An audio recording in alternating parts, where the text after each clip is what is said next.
This is Wake Up and Lead, a daily podcast where ambitious young professionals learn to lead themselves. I'm your host, Hampton Dortch, and I'm talking about my findings from my episode with Mando Salavanti. So from a fitness standpoint, this guy is in the middle of 75 hard right now. And we could talk about like the fitness results he's getting out of that. Mondo's a really fit guy. He played football in college, was a safety, really good. Watched a little bit of his film, yes.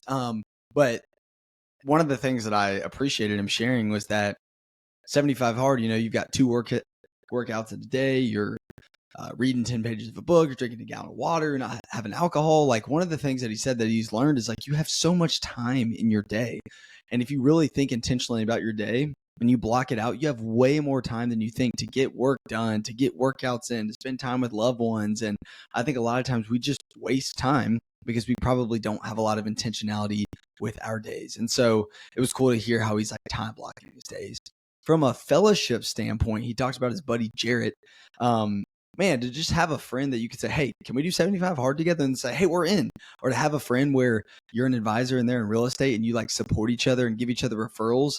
And the biggest point, and I love this because this is what I think fellowship is really about, they celebrate each other.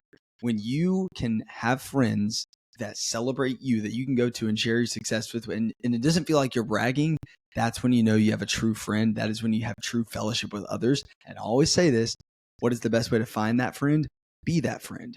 And it's just cool to have people in your corner where you can call when things are really hard, you can call when things are really good, and you can just be you in front of them.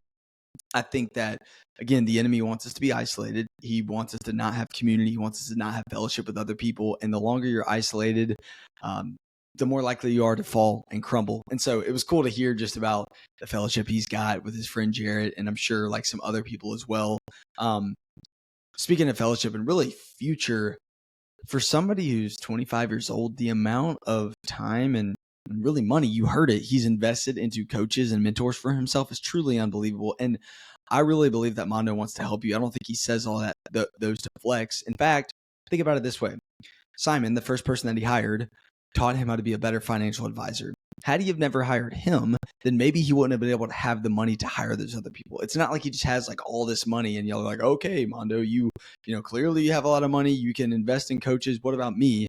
No, I think he started with the right one and got on the right track and was making more money and then had some momentum and said, I'm humble enough to know that I have a lot more I need to learn. I'm going to invest in myself even more.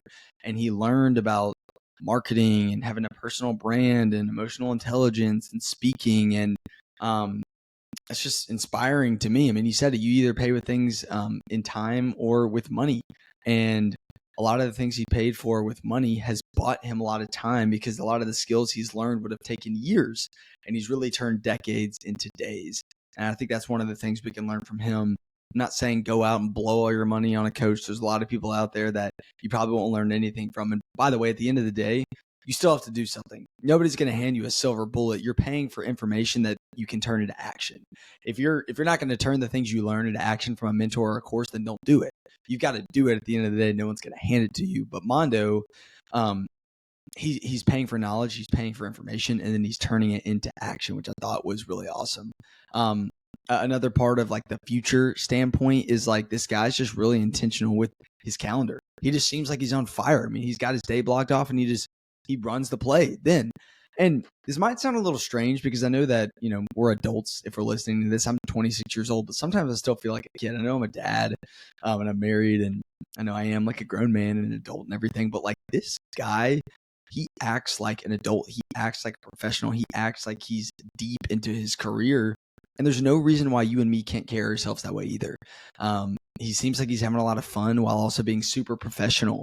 And so I would just recommend follow this guy on LinkedIn, learn from him about how he does his personal branding. If anyone ever asks me how to do the whole LinkedIn thing, which I know a little bit about, I always reference Mando first because he's a whole lot better at it than I am, has a lot of intentionality behind it. And then also, if you need help with your finances, reach out to Mando. He's the man. So this guy will probably come on here for a third time at some point. He's become a good friend of mine, somebody that lives up north, but I know him from LinkedIn. So hope you learned something from him like I did. It's time for you and me to wake up and lead.